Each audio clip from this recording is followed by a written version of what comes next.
আসসালামু আলাইকুম গাইস, আমি আরমান কাবি Chowdhury from take with ভাগাবন্ডস।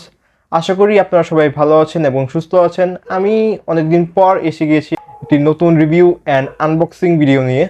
So আজকে আপনারা দেখতে যাচ্ছেন হ্যাবিটের এইচবি 2026D RGB গেমিং হেডফোনের রিভিউ অ্যান্ড আনবক্সিং ভিডিও। এটি মূলত অনেকদিন পর একটি হেডফোনের রিভিউ আমি করতে যাচ্ছি। সো মেনলি এই প্রোডাক্টটি আমি কিনেছিলাম দারাজ থেকে। আমি এর সব কিছু ডিটেলস ডেসক্রিপশন বক্সে দিয়ে দিব। সো আর কথা না বেরিয়ে চলে যাই এর আনবক্সিংয়ে। সো এবার স্টার্ট করা যাক এর আনবক্সিং। দেখতেই পাচ্ছেন বক্সটি মেনলি ফুল ব্ল্যাক। এখানে হ্যাবিটের যে ব্র্যান্ডিং লোগোটা দেওয়া আছে, দেখি সাইডে কি লেখা। এই যে দেখতে পাচ্ছেন এটি গেম নোট সিরিজের একটি হেডফোন, তাই লেখা গেম নোট। অ্যান্ড দেন দেখি এর লেফট সাইডে কি লেখা আপনারা দেখতে পাচ্ছেন। যদি আমি একটু থামি দেন দেখতে পারবেন এখানে সব ডেসক্রিপশনগুলো দেওয়া আছে, কিউআর কোড সহ। সো এবার আনবক্স করি বক্সটি আনবক্স করার সাথে সাথেই মেনলি আমরা দেখতে পারবো আমাদের যে হেডফোনটি আছে সেটি। দেখতেই পাচ্ছেন এভাবে হ্যাবিটার লোগো দেওয়া অ্যান্ড দেন ফুললি ব্ল্যাক কালারের আর কি। অ্যান্ড দেন দেখি আর বক্স কন্টেন্ট কী কী দেওয়া আছে। বক্সে মেনলি পাবো আমরা দুটি জিনিস পাবো আর কি। একটি ওয়ারেন্টি কার্ড, মেনলি 1 বছরের ওয়ারেন্টি পাবেন আপনারা। অ্যান্ড দেন আলাদা একটি ছোট ইউজার ম্যানুয়াল, না মানে তাদের প্রোডাক্টে অ্যাডভার্টাইজমেন্টের জন্য দিয়েছে আর কি। সো এটুকুই ছিল বক্স কন্টেন্ট।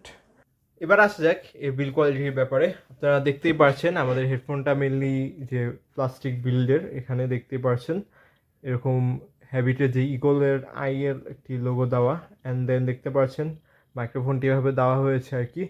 এটি মেনলি একটু ফ্লেক্সিবল টাইপ প্লাস্টিকের আর কি, আপনার যার কারণে মুভ করতে পারবেন যে কোনো সময়। মাইক্রোফোনটি এখানে দেখতে পাচ্ছেন একটি হোলের মতো, যা দ্বারা মেনলি আপনারা কথা বলতে পারবেন। অ্যান্ড এর যে কুশনটি আছে তা কিন্তু বেশ ভালোই সফট আর কি, কমফোর্টেবল, মানে ভালো কোয়ালিটির কুশন ইউজ করেছে।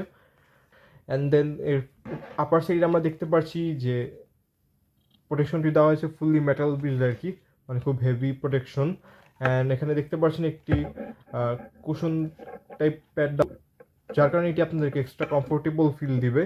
অ্যান্ড দেন দেখতে পাচ্ছেন এখানে একটি ওয়্যার টাইপ, মানে এটি মেনলি কানেকশন আর কি হেডফোনের সাথে। অ্যান্ড এর সাইজটা মেনলি আপনারা ছোটো বড়ো করতে পারবেন, বাট এটা আপনারা বাজ করতে পারবেন না আর কি। কোনো ফুল করে মানে ব্রিফকেস বা অন্য কিছুতে নিয়ে যেতে পারবেন না, এটা এভাবেই ক্যারি করতে হবে আপনাদেরকে। অ্যান্ড এরপর যদি আমি তাকাই এর কেবলের দিকে, মূলত ব্যবহার করা হয়েছে 2 মিটারের লং কেবল। অ্যান্ড এই কেবলটির যে দিক ভালো দিক তা হচ্ছে এর 80%ই মেনলি ব্রিডেড। অ্যান্ড কোয়ালিটিটা আমার কাছে বেশ ভালোই লেগেছে। অ্যান্ড দেখতে পাচ্ছেন এখানে ইউজ করা হয়েছে দুটি 3.5mm এর জ্যাক, একটি মেনলি মাইক্রোফোনের জন্য অ্যান্ড আরেকটি হচ্ছে আপনার হেডফোনের জন্য আর কি, মানে ইয়ারফোন বা মিউজিক প্লেয়ার জন্য। আরেকটি ইউএসবি টাইপ এ পোর্ট, যা মেনলি এই আরজিবিগুলোকে পাওয়ার আপ করার জন্য। সো এটি যদি আপনারা আপনাদের পিসির সাথে কানেক্ট না করেন তাহলে কিন্তু আরজিবি অন হবে না। যদি ফোনে ইউজ করে থাকেন তাহলে আপনাকে পাওয়ার ব্যাঙ্ক দিয়ে এটিকে পাওয়ার আপ করতে হবে বা কোনো চার্জিং অ্যাডাপ্টার দিয়ে। অ্যান্ড এই হেডফোনটি লেফট সাইডে যদি আমরা তাকে দেখতে পারবো যে ভলিউম প্রকার বাটনটি আছে সেটি, এটির দ্বারা মেনলি আপনারা ঘুরিয়ে ভলিউম আপ অ্যান্ড ডাউন করতে পারবেন। সো এটাটুকুই ছিল এর বিল কোয়ালিটি, আপনারা দেখলেন। এবার আসা যাক এর সাউন্ড কোয়ালিটি এবং রেকর্ডিং কোয়ালিটি ইত্যাদি কীরকম ছিল সেই বিষয়ে। আমার কাছে এর সাউন্ড কোয়ালিটি এর বাজেট অনুযায়ী বলতে পারেন গেমিংয়ের জন্য এতটাও খারাপ লাগেনি, মোটামুটি ভালোই ছিল।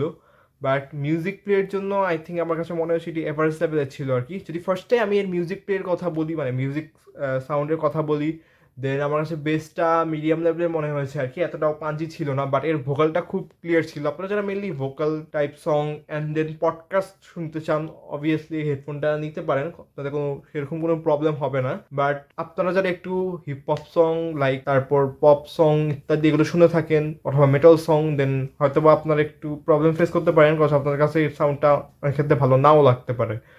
বাট আপনারা যারা একটু ক্লাসিক্যাল মিউজিক টাইপ মানে ভোকাল বেস মিউজিক শুনতে চান নিতে পারেন, কোনো সমস্যা নেই। অ্যান্ড দেন আপনারা যারা গেমিংয়ের জন্য নেবেন ভাবছেন নিতে পারেন। এর সাউন্ডটা ফুট স্টেপগুলো বলেন খারাপ না, ভালোই ছিল। বাট এর যে বেসটা তা মেনলি পাঞ্চি লেভেলের না আর কি। বাট এর যে বেসটা তা পাঞ্চি না আর কি, এটাই ছিল। সো আপনারা তো দেখলেন এর সব কিছু ফিচার্স। এবার আসা যাক এর মাইক্রোফোন কোয়ালিটি কীরকম সেই বিষয়ে, যেহেতু এটি একটি গেমিং হেডফোন অ্যান্ড মাইক্রোফোনটা খুব দরকারি জিনিস। সো এখন আমি আপনাদেরকে টেস্ট করে দেখাবো এর মাইক্রোফোনটি। তো এখন আপনারা যে সাউন্ডটি শুনতে পাচ্ছেন এটি হচ্ছে ফুল এই হেডফোনের মাইক্রোফোন দিয়ে করা সাউন্ডটি আর কি। সো আশা করি আপনারা বুঝতে পেরেছেন এর রেকর্ডিং কোয়ালিটি বা মাইক্রোফোন কোয়ালিটি কীরকম। আমার কাছে মেনলি এর রেকর্ডিং বা মাইক্রোফোন কোয়ালিটি বেশ ভালোই লেগেছে, অ্যান্ড সাউন্ডটা খুব ক্লিয়ার ছিল। যারা কলের জন্য বা মানে গেমিংয়ের জন্য কথা বলার জন্য নিতে চান নিতে পারেন। সো এবার কথা বলা যাক এর কমফোর্ট জোনের ব্যাপারে। আমার কাছে এই হেডফোনটি বেশ ভালোই কমফোর্টেবল লেগেছে। এটার ওয়েট এতটাও বেশি ছিল না। মোটামুটি আপনারা 2-3 ঘন্টা ইজিলি এটা মানে মাথায় পরে গেম প্লে করতে পারবেন, একটা প্রবলেম হবে না। বাট আমি আপনাদেরকে সাজেস্ট করবো যে 2 বা 3 ঘন্টা পর একটা ব্রেক দিতে আর কি, নাহলে আমাদের হিয়ারিং প্রবলেমটা আরও বেড়ে যেতে পারে। সো এটাই সাজেশন থাকবে আপনাদের জন্য। অ্যান্ড এবার আসা যাক এর প্রাইস কত ছিল সে ব্যাপারে। এর প্রাইস ছিল মেনলি 1100 টাকা। আমার ডেলিভারি চার্জ সহ পড়েছিল আর কি। আপনাদের এরিয়া অনুযায়ী ডেলিভারি চার্জটা ভ্যারি করতে পারে, অন্যরকম ভ্যারি করতে পারে। আমি ডেসক্রিপশন বক্সে লিঙ্ক দিয়ে দিব, সেখান থেকে আপনারা চাইলে পারচেস করতে পারেন। সো এবার আসা যাক is one of the most interesting part, লুকটা আর কি, RGB কীরকম সেই বিষয়ে। এখন আপনারা দেখতে পাচ্ছেন এই RGBটা, দেখতেই পাচ্ছেন অন্ধকারে যদি আপনারা RGBটা অন করেন দেন বুঝতে পারবেন যে খুবই অ্যাস্থেটিক লাগবে অ্যান্ড দেখতে খুবই সুন্দর দেখায়। আমার কাছে এর ডিজাইনটা বেশ ভালোই লেগেছে, RGB খারাপ লাগেনি। অ্যান্ড এই RGB লাইটটা মেনলি ফিক্স করা যায় না আর কি, জাস্ট মানে সব ব্রেথেবল অপশন আর কি, মানে কোনো কালার আপনি এক্স্যাক্ট ফিক্স করে রাখতে পারবেন না, এভাবেই কালার চেঞ্জ হতে থাকবে। সো আপনারা তো দেখলেনই এর RGB এবং লুকসটা কীরকম। অ্যান্ড আপনারা যখন মেনলি এটি অন্ধকারে প্লে করবেন তখন লাইটটা আরও ভিজিবল অ্যান্ড দেখতে খুবই সুন্দর লাগবে। বাট এরকম লাইটের মধ্যে যদি প্লে করেন হালকা পাতলা বোঝা যাবে, সমস্যা নেই, বাট অন্ধকারে আর কি আরও বেশি ভালো দেখায়। সো আপনারা তো দেখলেন এর সব কিছু ফিচার্স এবং ভালো দিকগুলো। এবার আসা যাক এর খারাপ দিক কী কী ছিল সেই বিষয়ে। ফার্স্টে যদি আমি বলি এর খারাপ দিক কী, দেন হয়তোবা আপনারা যখন আনবক্সিং করেছি দেখলেও বুঝতে পারবেন যে এখানে দেখেছিলেন যে ওয়্যারগুলো একটু বের হওয়া থাকে। অ্যান্ড এটা আই থিঙ্ক মনে হয়েছে এই বাজেট অনুযায়ী, এই 1200 বা 1100 টাকা বাজেট অনুযায়ী এই প্রোটেকশনটা একটু প্লাস্টিকের আন্ডারে দিলে বেটার হতো আর কি। এভাবে যে বাইরে দেওয়া হয়েছে পাতলা একটি ওয়্যার, তা যে কোনো টাইমে ছিঁড়ে যেতেও পারে অসাবধানতা বশত। সো আই থিঙ্ক আমার কাছে এটা একটু ব্যাড কোয়ালিটির মনে হয়েছে। অ্যান্ড দেন এটি যেহেতু একটি হেডফোন, সো এটির বেসটা একটু বেটার এক্সপেক্ট করেছিলাম, সেরকম পাইনি।